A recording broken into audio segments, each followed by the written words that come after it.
Hi, it's Grandma Doris. Today's reading is Baal worship. I did a video a while back about Baal, and it's such an interesting topic because you don't have to look very far to see Baal worship in today's society. It's pushed to the forefront. Hollywood elites, the Democrat Party, athletes, all of Hollywood, the music industry.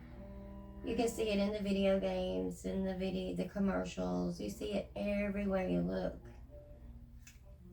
And it helps to have a little knowledge of what you're looking at, why its lewdness is pushed to the forefront and kept there, and why people say, well, they're after our children, because they are. That's part of Baal worship, and that's what the Hollywood elites and the Democrat Party and all those people are. So once you know what to look for, you spot it very quickly either. And this is the definition of Baal worship. Baal worship dates back to the first generation of man, at the time when Cain was banished from his father's land and forced to wander the earth. Baal was worshipped in Tyre as Melkart and Merodach, among other names. Even Zeus worship was developed from this heinous rites, prevalent in ancient times as Babylonian worship.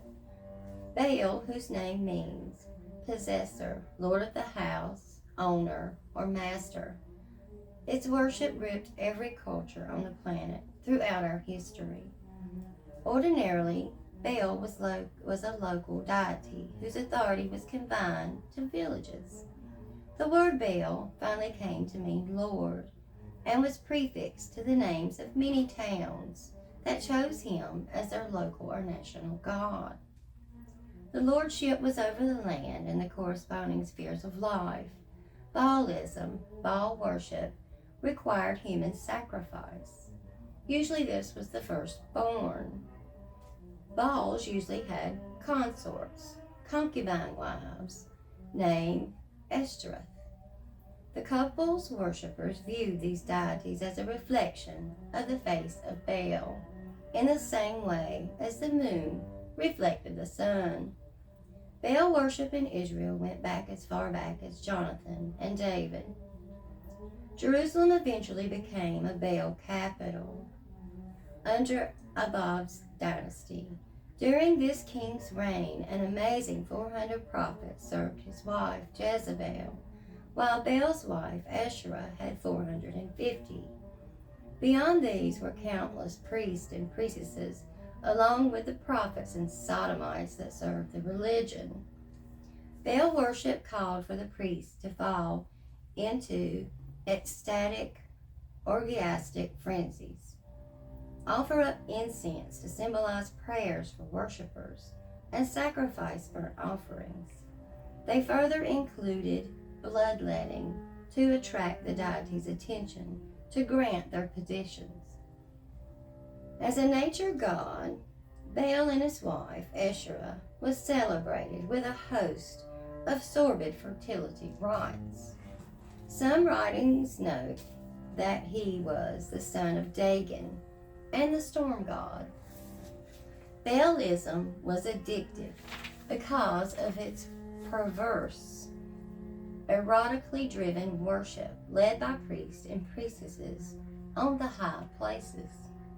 The phrase high places was significant as the religion required its worshippers to publicly perform lewd acts on high heels in full view of all.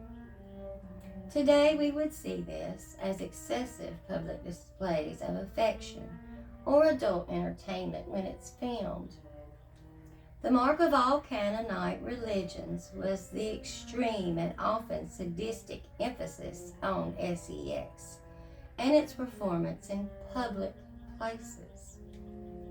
As such, the god demanded sacred meals, communion, and lewd dancing, and the slaughter of something or someone to bathe the altar in blood. Baal's temple. The ancient sites contained chambers for the prostitutes, sodomites, and harlots to service the worshippers. These explain why Jesus had such a problem with the religion and its toll on the health, the welfare, the well-being, and the hygiene of these people. The biblical version of Baalism involves slaughtering and offering asses on the altar of the male worshippers, and they were dubbed son of the asses, which tied that to Armalite worship. Thank you so much.